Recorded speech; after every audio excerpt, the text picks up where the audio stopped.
Hi friends, मी संजना आज तुम्हाला double बीन्सची भाजी करून दाखवणार आहे ग्रेव्हीमध्ये।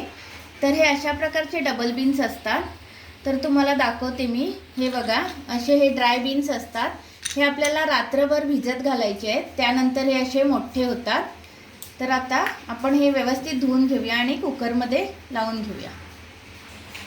व्यवस्थित धुवून घेतलेले आहेत बीन्स।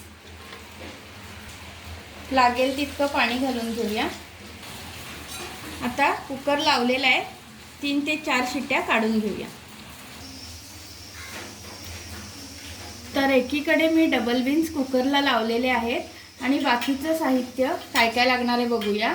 इथे अर्धी वाटी ओलं खोबरं घेतलेलं आहे, एक कांदा बारीक चिरून घेतलेला आहे, एक टोमॅटो बारीक चिरून घेतलेला आहे, तेल, कोथिंबीर, इथे 5 सुक्या मिरच्या घेतलेल्या आहेत, हळद, धणे, गरम मसाला, मीठ, गूळ, थोडीशी चिंच। तवा तापत ठेवलेला आहे, 1.5 टीस्पून धणे घालते। धणे आपण थोडे ड्राय रोस्ट करून घेऊया। धणे आपले भाजून झालेले आहेत, काढून घेते। तशाच आपण ह्या मिरच्या पण भाजून घेऊया। मिरच्या पण भाजून झालेल्या आहेत, काढून घेते। वाटण मसाला रेडी करून घेऊया। इथे मी हाफ वाटी ओलं खोबरं घेतलंय, पाव टीस्पून हळद, मिरच्या आणि धणे, 1 टीस्पून गरम मसाला, थोडीशी चिंच, थोडंसं पाणी घालून मसाला वाटून घेऊया। मसाला आपला वाटून झालेला आहे। एकीकडे मी पातेलं तापत ठेवलेलं आहे, त्यामध्ये 1 टेबलस्पून तेल घालते। तेल तापल्यावर एक बारीक चिरलेला कांदा थोडा परतून घेऊया। कांदा परतून घेतलेला आहे, ट्रान्सपरंट होत आलेला आहे। आता त्यामध्ये 1 टोमॅटो बारीक चिरलेला। कांदा टोमॅटो परतून घेतलाय, आता थोडासा शिजून घेऊया मऊ होईपर्यंत लो फ्लेमवर। ओपन करून बघूया, कांदा टोमॅटो मऊ झालेला आहे।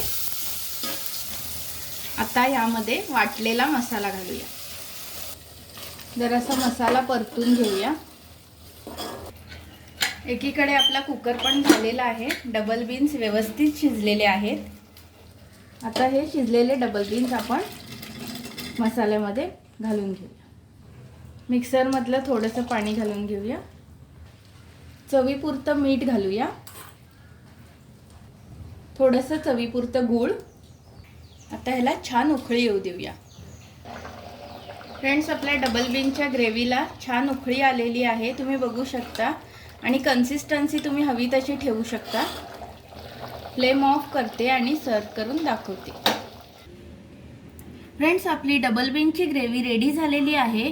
ही कारवारी स्टाईल मसालामध्ये मी तुम्हाला दाखवलेली आहे। आता मी वरून थोडीशी कोथिंबीर घालते। ही कोथिंबीर तुम्ही ग्रेव्ही उकळत असताना पण घालू शकता। तर रेसिपी कशी वाटली नक्की सांगा आणि तुम्ही पण नक्की ट्राय करून बघा। जे नवीन पाहणारे आहेत त्यांनी सबस्क्राइब करायला विसरू नका।